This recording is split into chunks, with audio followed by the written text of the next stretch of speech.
This $1 bill right here sold for $24,000, and it's the smallest little detail that I go over in this video that's going to show you what you need to look for on your $1 bill so you don't accidentally spend it and miss out on all of this money. This is a very small thing that not many people know, so make sure that you save this video because this is literally the only video you'll ever need to have for these $1 bills. So without wasting any more time, there's a few fundamental things we need to go over for you to understand what to look for on these $1 bills. I'm going to start with this bill right here that sold for $4,200. So the first thing that I'm looking at here on this bill is the fact that it graded at a 67. That's only 3 points away from the perfect grade of 70. What you need to know there is that condition is king. The higher the grade, the more money it's going to be worth. How do you get a high grade? Well, just don't fold your bill. Don't damage it. It's pretty straightforward. The closer it is to how it came from the Bureau of Engraving and Printing where they were produced, the higher the grade it's going to get. So if you find one, don't just throw it in your wallet or throw it in your purse. I recommend maybe throwing it in a book or somewhere to keep it safe until you can get it potentially graded like this guy did. So the next thing you need to understand is that this is a star note. Now you can see that the star is at the end of the serial number. That just means it's a replacement note. To keep it very brief, when they're producing sheets of these bills, sometimes there's an error. The errors will get scrapped, completely destroyed, and they will produce a new sheet of bills with a star at the end of there. They do this for bookkeeping purposes, so there's not any theft going on at the Bureau of Engraving and Printing. What you need to know is that the more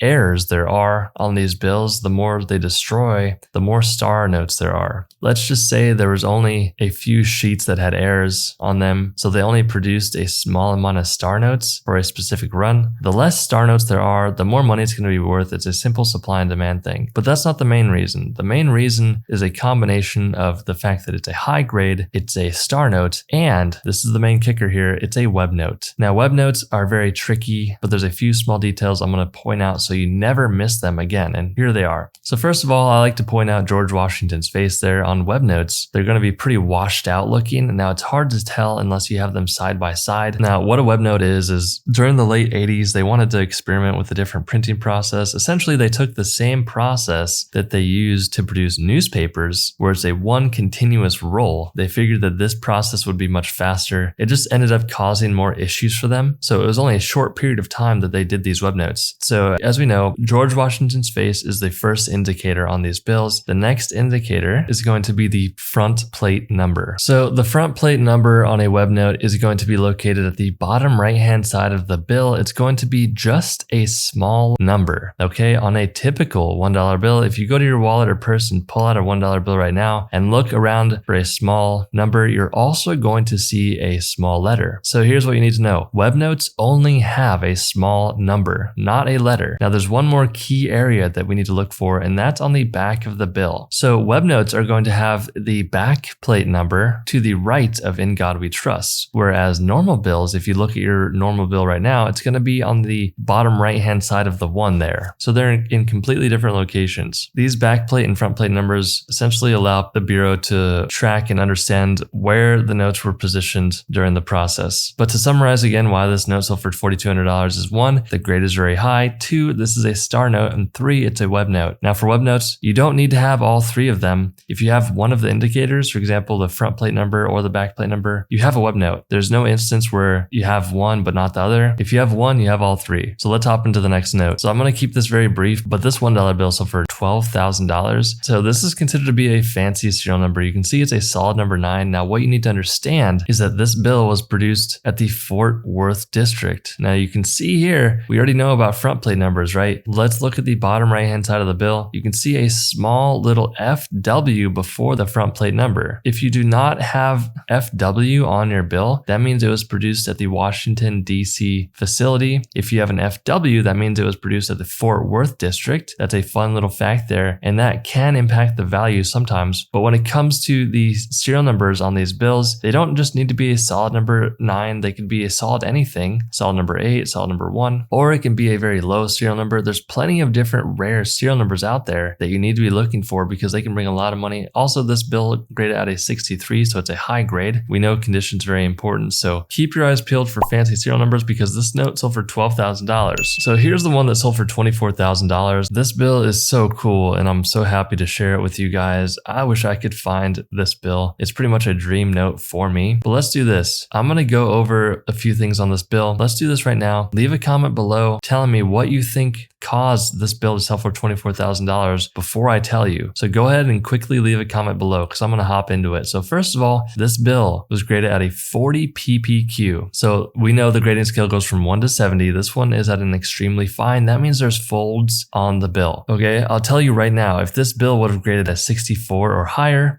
it would have brought so much more money than $24,000. But 24 grand is still a lot of money. If you guys haven't noticed already, this is a web note. Now that's still not the main reason, so keep looking. But essentially, we know what a web note is, okay? We know this bill is from 1988. We know the grade is not the best, but it's still in the mid-range. But the main reason, if you have not caught it yet, is the fact that the suffix letter on this bill is mismatched. So the last letter on there, you can see on the top right there, it's a letter L, but on the bottom left serial number, it is a star note. So anytime you have that on your bill, it's going to be worth good money because again, this one sold for $24,000.